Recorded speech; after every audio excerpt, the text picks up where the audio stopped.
les publicités concurrents, voir ce qu'ils font et t'inspirer des différentes publicités qu'ils ont déjà publiées, alors reste dans cette vidéo, je t'explique tout.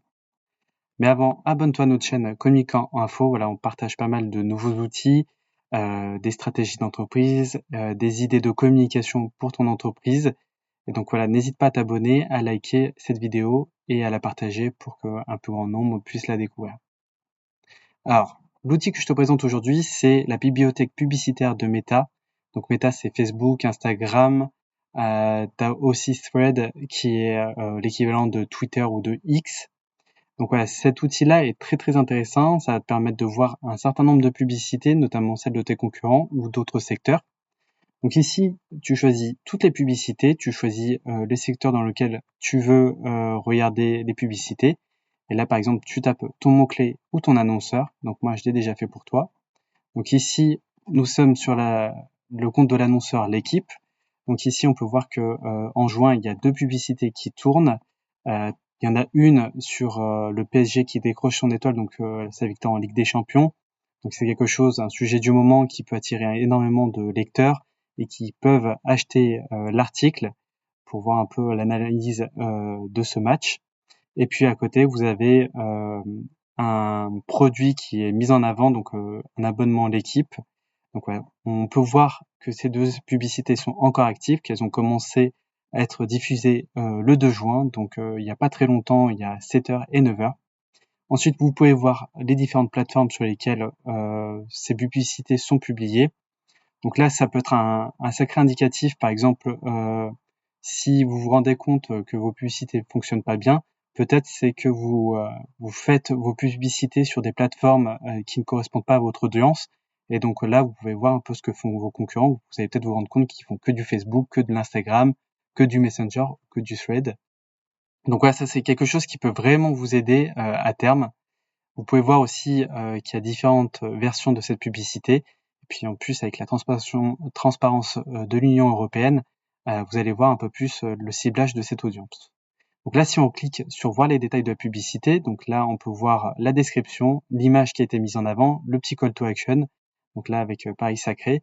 Là, vous pouvez voir les différentes versions de cette publicité. Donc là, ça vous donne un peu des indications, comment ils ont mis en avant leur message, qu'est-ce qui a un fort impact. Et voilà. Donc ici, grâce à l'Union européenne, on peut avoir un peu plus de détails. Donc on voit le ciblage au niveau de l'âge, des genres, donc homme, femme ou non défini.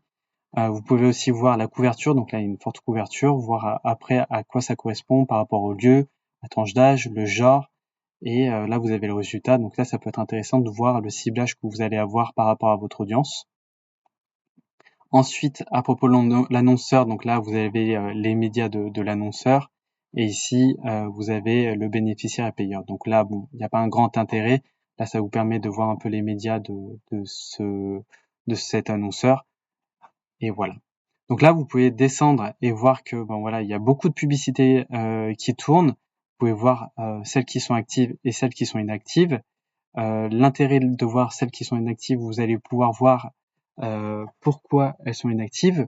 Donc ici, on peut voir que elles ont duré 3 jours. On pourrait se dire c'est peut-être une publicité qui fonctionne pas, mais en réalité ici, par exemple, c'est l'UBB qui a été champion aussi d'Europe, et donc le sujet est d'actualité pendant quelques jours. Après, ça s'estompe, et donc du coup, la publicité n'a plus trop d'intérêt. En revanche, ça peut vous donner un ordre d'indication si, par exemple, là, la durée est de 3 jours par rapport à un de vos concurrents, peut-être que la publicité qu'ils ont mis en avant n'est pas très intéressante, et donc du coup, ça vous fera gagner du temps, puisque du coup, vous n'avez pas besoin de refaire cette publicité-là. Vous savez très bien qu'elle ne fonctionne pas. Donc, faites bien gaffe aux différents éléments d'analyse finalement, parce que ça peut vous induire en erreur en fonction de votre cible.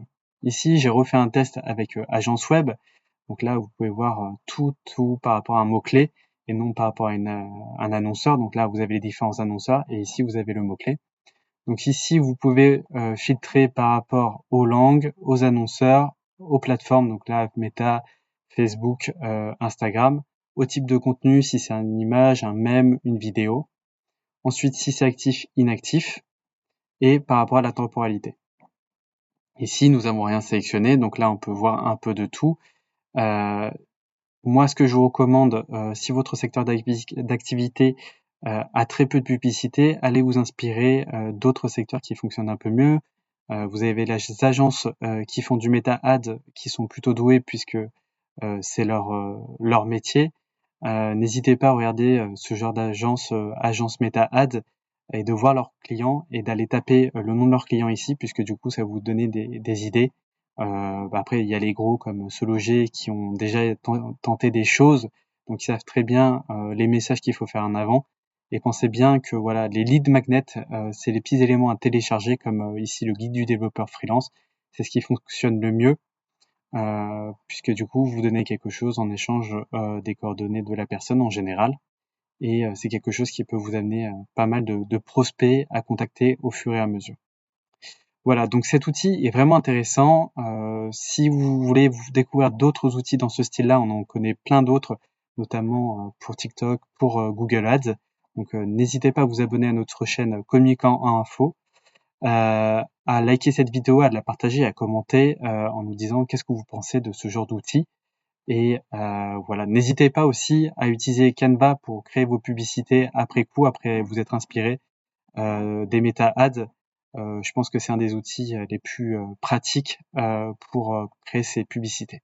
Voilà. À très vite.